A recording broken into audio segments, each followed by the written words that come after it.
Pessoal, vocês sabem que eu acabei de escrever um livro sobre a questão do legalismo, né?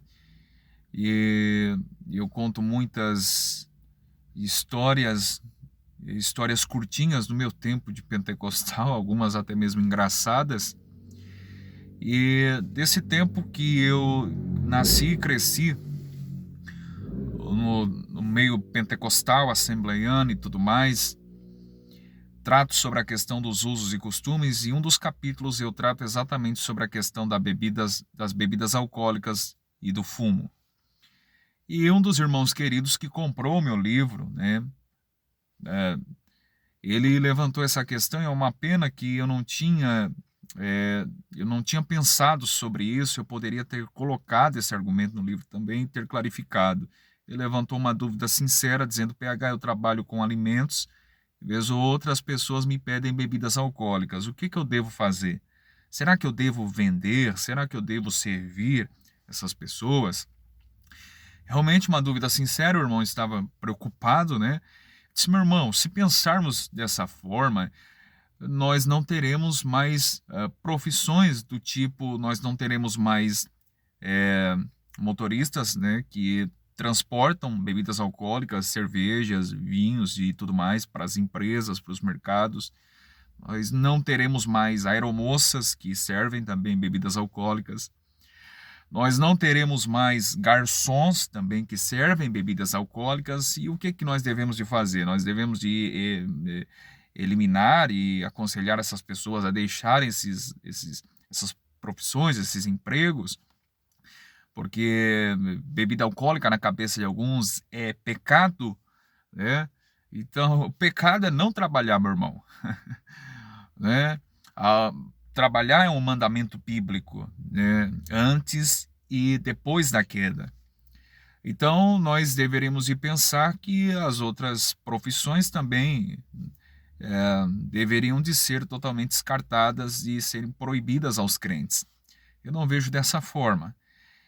Eu vejo também que a glutonaria é condenada na Escritura, é pecado. Gálatas 5, a partir do verso uh, de número 19, onde o apóstolo Paulo fala sobre as obras da carne, né? E ele coloca a glutonaria no mesmo patamar da bebedeira. É claro que ambas as coisas devem ser observadas pelos crentes, e eles devem ter cautelas para não cometer esse tipo de pecado, não ser deixar dominar-se por eles, né? Mas sabemos que existem pessoas que comem exageradamente, outras que bebem bebidas alcoólicas exageradamente, e tudo que em excesso é prejudicial para a nossa vida, inclusive para a vida cristã também. Então, eu falei: meu irmão, um argumento coerente. Você serve, você trabalha com alimentos e comidas. As pessoas no seu local de trabalho, em sua empresa, né, elas pedem comidas. E quem te garante que aquele que está pedindo comida não é um glutão também, que vai comer em excesso? Da mesma forma, se você diz: eu não vou mais servir bebidas alcoólicas porque alguém vai beber a ponto de embriagar-se, então, meu irmão, nem a comida você deve servir mais. E quem te garante que as pessoas ali não, é, não serão dominadas pela comida também? É porque talvez na cabeça de alguns a, a bebedice é um pecado maior do que a glutonaria. É?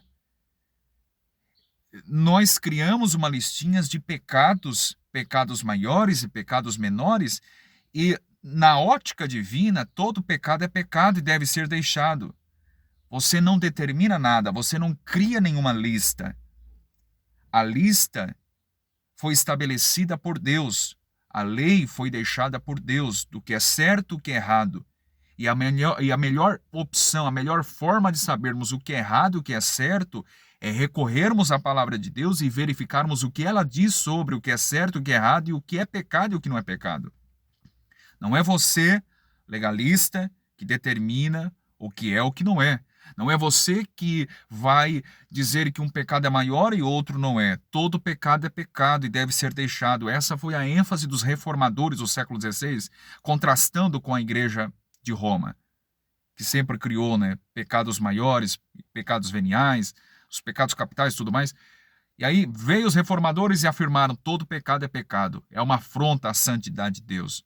Então, meu irmão, eu não vejo assim como que é pecado errado você servir bebida alcoólica. Inclusive, mesmo a sociedade caída e sem Deus, ela captou a mensagem bíblica quando, em propagandas e tudo mais, afirma-se beba com moderação, né?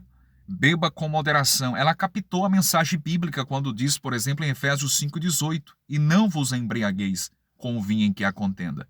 Percebe que mesmo a humanidade sem Deus, ela sabe dos perigos do excesso, seja da bebida alcoólica, seja da comida, seja de qualquer outra coisa. O cristão ele deve ter consciência e ele deve galgar os degraus da escada da maturidade cristã e pedir para que Deus ilumine a sua mente para a verdade da Escritura e leve-o e o conduza ao amadurecimento da vida cristã. Precisamos galgar degrau por degrau e entendermos o que Deus determinou em sua palavra. Tá bom? Abraço.